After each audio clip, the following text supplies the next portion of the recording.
एक्स एनडिएपि United फरामनि दैदेनगिरि नोंथांमोन, गुबुन गुबुन गौथुमनिफ्राय नुजाफैनो हानाय दैदेनगिरि नोंथांमोन, चिरां जिल्लानि दाब दाब जायगानिफ्राय नुजाफैनो हानाय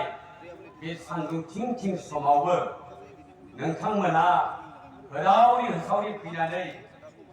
एक्स एनडिएपिनि दैदेनगिरिफोरा दाखालिनिफ्रायनो खावलायदों नोंथांमोना गावबा गावनो गावनि थाखा फैसा खरसा खालामनानैबाबो नोंथांमोना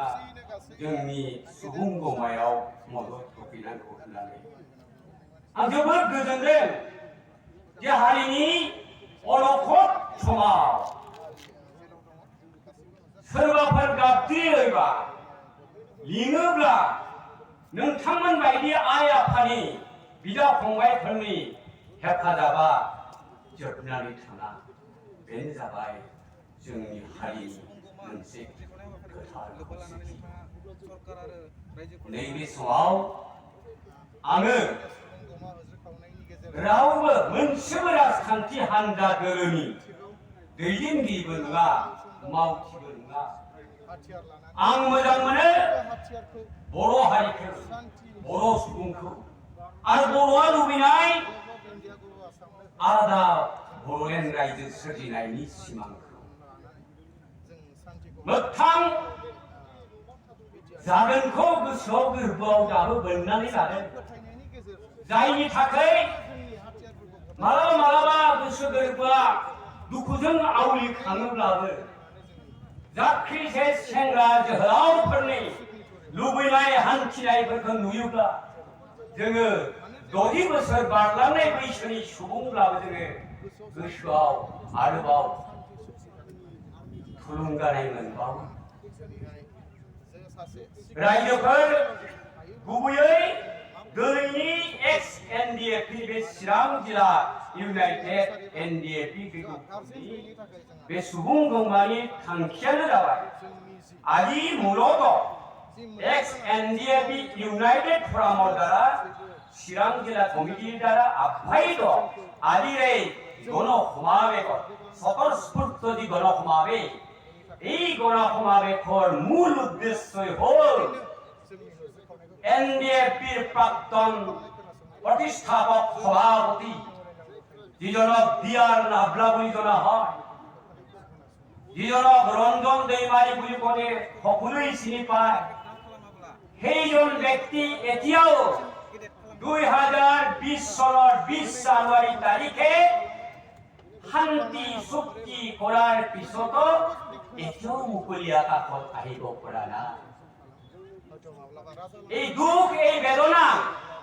এক্স এনডিএপি বিলাকৰ মাথো নহয়। সত্য ৰাইজ, আমি শান্তিপ্ৰেমী ৰাইজে since 86, like the leaders of the civil society, we time and again oppose the insurgent group in the name of People's Security Force and NDAP director, just to come to the mainstream and to take the part of non-violence. We appeal them, their friends, those who are taking their arms, please you try to come to the mainstream and try to talk with the government of India and only try to solve your tax burden problem, the triangle situation. আমি সমাজৰ নেতৃস্থানীয় ব্যক্তি হৈ পেলাই আমি শান্তি ভাল পাওঁ কাৰণে তেখেতসকলক আমি হিংসাৰ পথ এৰি পেলাই অন্তত ভাৰত চৰকাৰ, অসম চৰকাৰৰ লগত আলোচনা কৰি পেলাই এটা স্থায়ী সমাধান সূত্ৰ উলিয়াবৰ বাবে আমি আশা কৰিছিলোঁ, আমি আহ্বান কৰিছিলোঁ। Time and again we approach, আমাদের সৌরভৰ মনত আছে যি সময়ত ওদালগুৰিৰ অদ্লা খাচিবাৰীত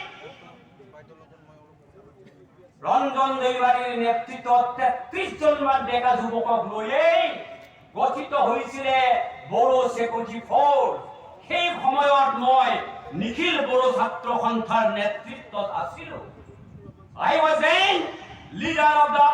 All Bodo Students Union when the Bodo Security Force leader, which is known as the NDAB, I mean the National Democratic Front of Bodoland,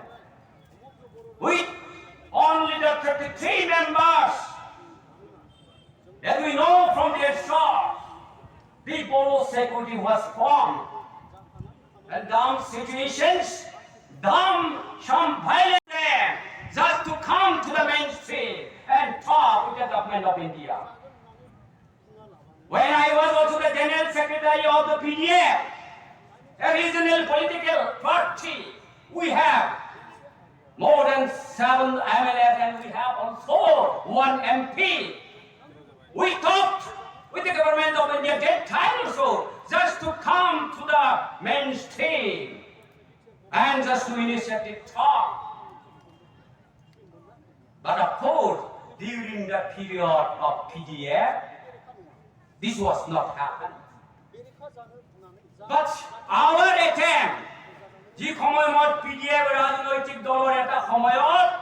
সাধারণ সম্পাদকৰ দায়িত্ব সম্ভালিছিল, সেই সময়ত এনডিএফবিক মই বাৰে বাৰে আহ্বান কৰিছিল, আপোনালোকে সশস্ত্ৰ বিপ্লৱৰ এই হিংসাত্মক পন্থা পৰিহাৰ কৰি অন্তত